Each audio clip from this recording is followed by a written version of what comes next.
সম্প্রতি পিএসসির প্রশ্নফাঁস চক্রের ১৭ জনকে সিআইডি গ্রেপ্তারের পর আদালতে স্বেচ্ছায় স্বীকারোক্তিমূলক জবানবন্দি দিয়েছেন পিএসসির সাবেক গাড়ি চালক সৈয়দ আবেদ আলী সহ ৭ আসামি।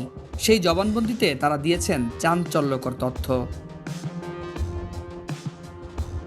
জবানবন্দিতে উঠে আসে প্রশ্নফাঁস চক্রের হোতা আবেদ আলীর সঙ্গে ধরা পড়া তার কয়েক দোসরের মধ্যে অন্যতম ঠাকুরগাঁয়ের প্রিয়নাথ রায়। এই প্রিয়নাথ রায়ের বাড়ি ঠাকুরগাঁয়ে। পিএসসির গাড়ি চালক আবেদ আলীর অন্যতম দোসর তিনি। বিসিএস সহ নানা পাবলিক পরীক্ষার প্রশ্নফাঁস কাণ্ডের নাটের গুরু পিএসসির গাড়ি চালক আবেদ আলীর অন্যতম দোসর তিনি। জানা গেছে ঠাকুরগাঁও সদর উপজেলার মোহাম্মদপুর গ্রামের রায়তু রায় ও রাজবালা দম্পতির সন্তান প্রিয়নাথ রায়। ৪ ভাইয়ের মধ্যে সবার বড় তিনি। অভাবের সংসারে বেড়ে ওঠা প্রিয়নাথ এসএসসি পরীক্ষার পর হারান তার বাবাকে। এইচএসসির পরে বন বিভাগে চাকরি নেন তিনি। এরপর ডিগ্রি পাশ করে সেনাবাহিনীর অডিট পদে যোগ দেন। এরপর তিনি জড়িয়ে পড়েন প্রশ্নফাঁস চক্রের সঙ্গে। স্বীকারোক্তিমূলক জবানবন্দিতে আবেদ আলী বলেছেন, প্রিয়নাথ রায় চাকরি প্রার্থীদের তার কাছে পৌঁছে দিতেন। চুক্তি হতো 18 থেকে 20 লাখ টাকায়।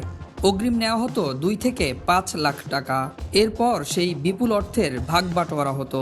আর এসব করতেন প্রিয়নাথ রায়। প্রায় 450 জনকে প্রশ্ন দিয়ে চাকরি পাইয়ে দিতে তিনি সহযোগিতা করেছেন। প্রিয়নাথের অবৈধ পথে উপার্জিত অর্থে ঠাকুরগাঁও এলাকায় তেমন সম্পদ না থাকলেও দিনাজপুর ও ঢাকায় খোঁজ নিয়ে জানা গেছে প্রিয়নাথের আছে বাড়ি গাড়ি সহ অঢেল সম্পত্তি। ঠাকুরগাঁও সদর থানার ভারপ্রাপ্ত কর্মকর্তা জানান, চাকরি দেওয়ার নাম করে অর্থ হাতিয়ে নেওয়ার অভিযোগে বিভিন্ন জেলায় রয়েছে প্রিয়নাথের নামে একাধিক মামলা, কিন্তু কয়েক বছর ধরে সে বাড়িতে আসে না। প্রিয়নাথের মতো আরও কত প্রিয়নাথ এখনও আড়ালে রয়েছে সেটা এবার দেখার পালা। ভোরের পাতা, নিউজ ডেস্ক।